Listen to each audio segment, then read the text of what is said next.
Hello guys, আমি পার্থ নিয়ে চলে এসেছি একটা নতুন ভিডিও। তো আজ আমরা চলে গিয়েছিলাম নতুন বাসুনি মন্দির, যেখানে আজ লেগেছিল রানীর গাজন। তো সেখানেই আমরা গিয়েছিলাম, আমি আর আমার মেয়ে। তো দেখতে পাচ্ছ তোমরা এইখানে কত ভিড় লেগেছে, কত জন ভক্তবৃন্দ এসছে মায়ের মন্দিরে পুজো করাচ্ছে, বাসুনি মন্দিরে। আর এই বাইরের যে দিকে মেলাটা লেগেছে সেদিকে এখন যাচ্ছি আমরা। তো তোমরা দেখতে পাবে মেলাটা কেমন লেগেছে। ভিড়টাও খুব ভালো হয়েছিল আর রোদও ছিল প্রচণ্ড। এই গ্রীষ্মকালে রানীর গাজন প্রতি বছরই হয়। তো তোমরা বুঝতে পারছো কেমন গরমটা লাগে। তো দেখতে পাচ্ছ গরমকে উপেক্ষা না করেই কত ভিড় হয়েছে মেলাতে। তো সকালবেলায় এই মেলাটা লাগে। তো এখানে সব কিছুই পাওয়া যায় মেলাতে, যাবতীয় সামগ্রী। আর অনেকে আসে এই মেলাতে, অনেক কিছু কিনে নিয়ে যায়, চাষবাসের সামান। আর খাবারের দোকানও বসেছে, আর একদিকে খাসি কাটা হচ্ছে, ভেড়া ছাগল সব কাটা হয় এখানে। তো আজ মঙ্গলবার, আর আমাদের যেতে একটু দেরি হয়ে গেছিলো, তার রোদটা প্রচণ্ড পড়ে গেছিলো, প্রচণ্ড গরম করছিল।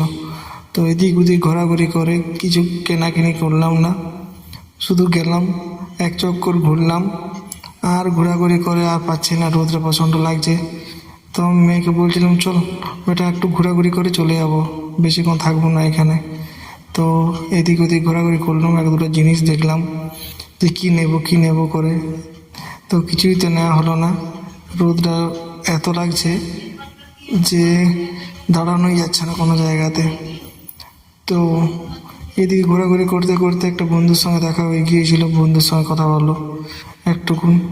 তো মেয়েকে বলছিলাম কী খাবি বেটা বলো। তো মেয়ে বলছে আমি বাবা আখের রস খাবো। আমি বলছি ছোলা বটরা খাবো। বলছি না বাবা এত গরমে আমি ছোলা বটরা খাবো না। তো চলো তাহলে আখের রসের কাছে যাওয়া যাক। তো দেখি এখানে কোথায় আখের রস পাওয়া যায়। রাস্তার সাইডে চলে এসেছি আমরা, এই যে আখের রসের কাছে পৌঁছে গেছি আমি আর আমার মেয়ে। এই যে মেয়ে দাঁড়িয়ে আছে। তো দাদাকে বললাম দাদা একটু ভালো করে আখের রসটা বানাও। তো দাদা এমন আখের রস বানিয়ে দিল, পুরো একদম বরফের জল, খেতে এত বিচ্ছিরি লাগছিল একদম বলার নয়। এই যে তোমরা চিনে রাখো এই যে এই লোকটিকে। তো এত বাজে আখের রস আমি জিন্দেগি ভর কোনোদিন খাইনি। তো আমি দাদাকে একটা কথাই বললাম, এমনিভাবে লোককে ঠকানো উচিত নয়। আর এখানে তাল কাটছিল, তো 10 টাকায় 6 পিস দিচ্ছিল। তো ঝপ করে নিয়ে নিলাম তানশাঁস, বছরের প্রথম ফল খেতে হয়, তাই নিয়ে চলে এলাম কিনে বাড়ি। চলো বাড়িতে গিয়ে খাওয়া হবে। তো ভিডিও দেখতে থাকো এবং এভাবে লাইক শেয়ার করতে থাকো।